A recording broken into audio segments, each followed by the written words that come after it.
என்னப்பா இது? போட்டோவை பார்த்து ஷாக் ஆயிட்ட? ஏற்கனவே இவளை பாத்திருக்கியா?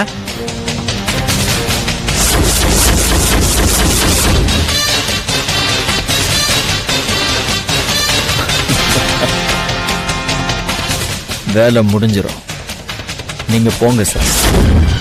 நிஜமாவா சொல்ற? ஆமா சார்.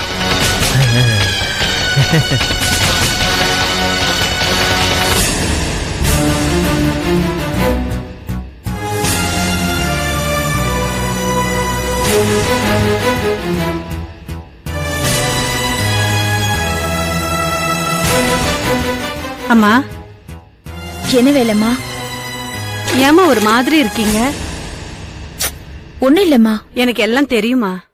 என்ன தெரியும்? ஐயா இப்பெல்லாம் வீட்டுல சரியா சாப்பிடறதே இல்ல. என்ன சொல்ற? கிச்சன்ல இருக்கிற தொட்டில குப்பை தான் நான் பாக்குறேனேமா.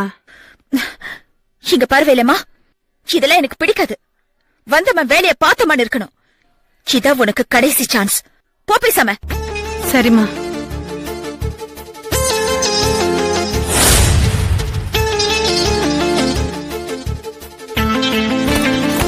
என்னாச்சு கல்பனா?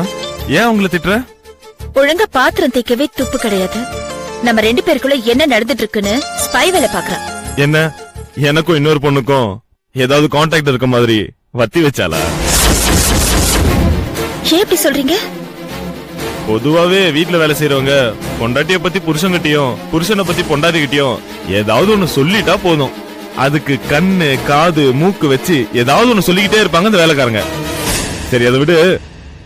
என்ன மதியம் போன் பண்ணிருந்த? அர்ஜென்ட்டா வேற வர சொல்லிருந்த? என்னன்னு தெரியல, ஒரு வாரமா வயிறு ஒரு மாதிரி திம்முன்னு இருக்கு. வாந்தி வர மாதிரி கொமட்டிட்டு வருதுங்க. திடீர்னு புளிப்பா ஏதாவது சாப்பிடணும் போல தோணுது. என்னவா இருக்கும்? உங்க அம்மாக்கு போன் பண்ணியா? பண்ண. அவங்க என்ன சொன்னாங்க? அவங்க ஏதோ ஒண்ணு சொன்னாங்க. உங்க ஒப்பீனியன் சொல்லுங்க. என்ன சொன்னாங்க சொல்ல. ஹாஸ்பிட்டலுக்கு போங்க, செக் பண்ணுங்கன்னு சொன்னாங்க. ஓ, இதுக்குதான் போன் பண்ணியா? ஆமா.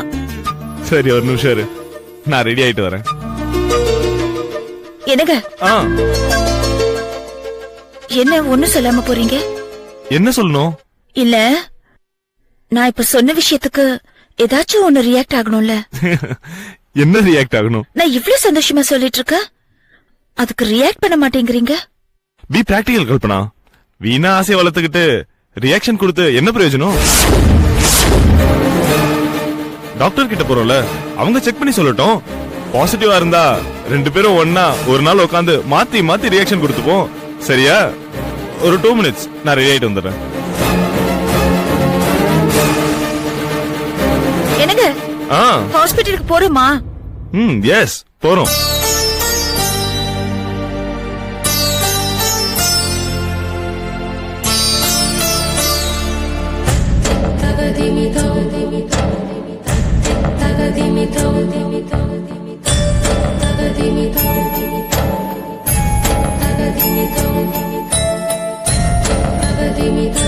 No, sir.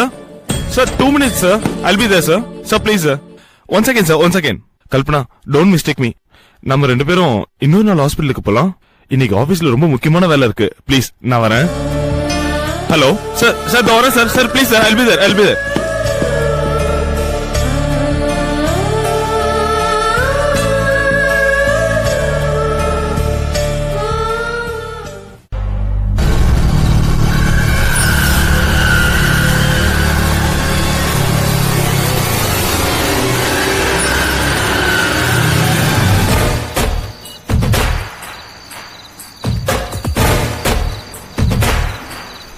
சொன்னதெல்லாம் ஞாபகம் இருக்கா? பக்கா. அவ புருஷன் இப்ப வீட்டுல இல்ல. இல்ல, அர்ஜென்ட்டா மீட்டிங் இருக்குன்னு ஆபீஸுக்கு கூப்பிட்டுருக்கேன்.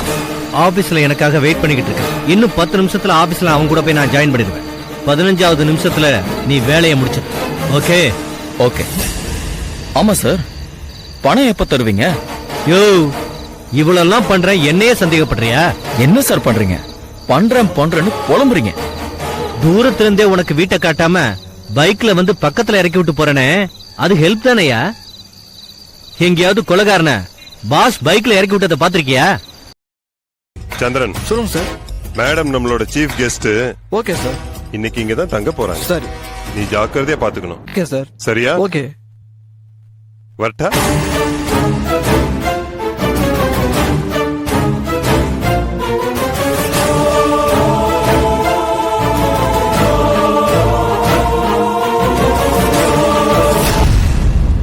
சொர்க்கத்தின் முகவரி இதுதான் காட்மேன்ங்கிற போதை மருந்துக்கு பெட் நேம்.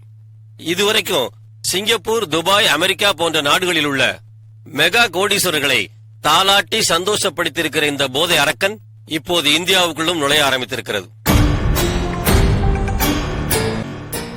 இதுவரை டெல்லி, மும்பை, கல்கத்தான்னு வட இந்தியாவை மயக்கத்தில் மூழ்க வைத்த இந்த போதை அரக்கன் இப்போது தென்னிந்தியாவுக்குள்ளும் நுழைய ஆரம்பித்திருக்கிறது.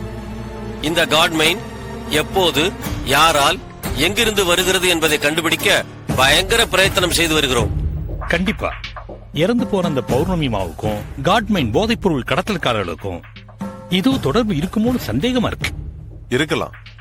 நாடு எங்க போயிட்டு இருக்குன்னே தெரியல சார். புதுசு புதுசா போதை மருந்துங்க, அதுக்கு அடிமையாகிற அப்பாவிங்க. இந்த மாதிரி போதை மருந்த வித்தாலும் சரி, வாங்கினாலும் சரி, மரண தண்டனைன்னு ஒரு சட்டம் கொண்டு வரணும் சார். அப்பதான் இதுக்கெல்லாம் விடிவு காலம். கரெக்ட் வர்கீஸ். எந்த நாட்டுல சட்டங்கள் கடுமையா இருக்கோ அங்க குற்றங்கள் இல்ல. இந்தியாலையும் சட்டங்கள் கடுமையாக்கப்படணும். அப்பதான் குற்றவாளிகளோட எண்ணிக்கை குறையும். இந்தியாவுல எந்த சட்டம் வந்தாலும் சரி, அது ஏழைகளுக்கும் நடுத்தர வர்க்கத்துக்கும் மட்டும்தான். பணக்காரர்களுக்கு, அரசியல்வாதிகளுக்கு அது செல்லாது. கரெக்ட். சட்டம்ங்கிறது excuse me. Hello,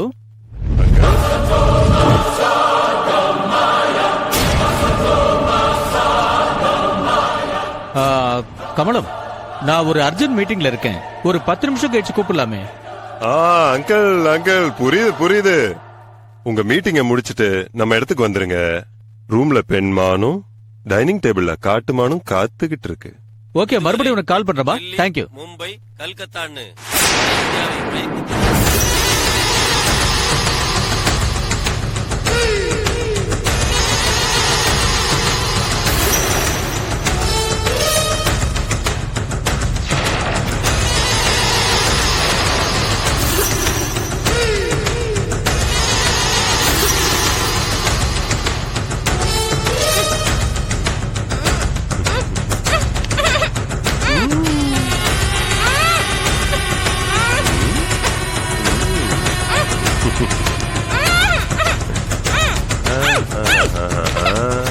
relax relax relax.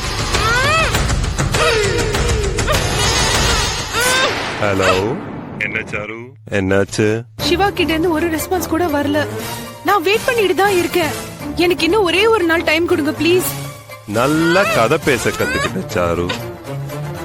மரியாதையா சொல்றேன், இந்த டிராமா போடுற வேலையெல்லாம் விட்டுட்டு ஒரிஜினலை கொண்டு வந்து கொடுக்கற வழியை பாரு. ப்ளீஸ் ப்ளீஸ், நான் சொல்றத கொஞ்சம் நம்புங்க.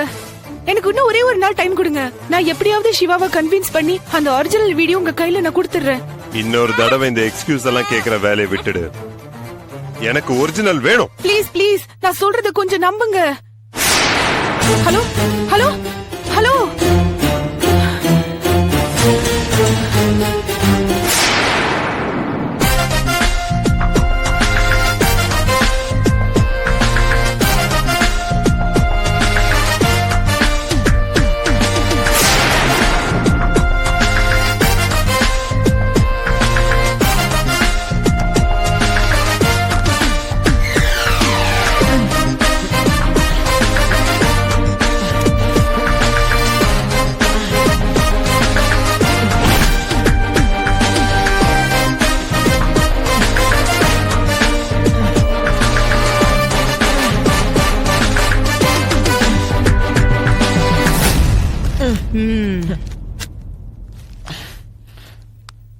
இந்த டேபிள்ல இருக்கிற டிராஸோட சாவி எங்க?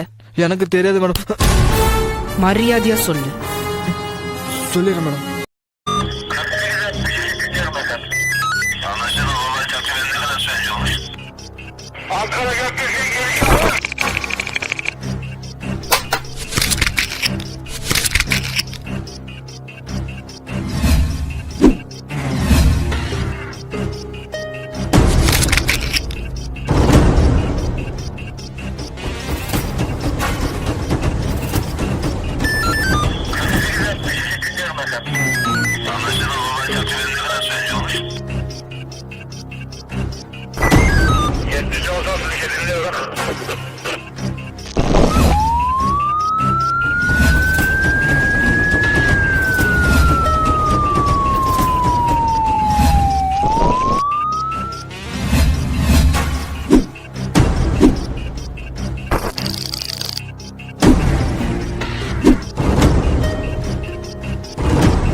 don't want to do anything to scare your children. That's the last thing we want to do. We don't want to scare anybody.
If you enjoyed this video, kindly like, share, comment, and for further our interesting videos, subscribe our channel below.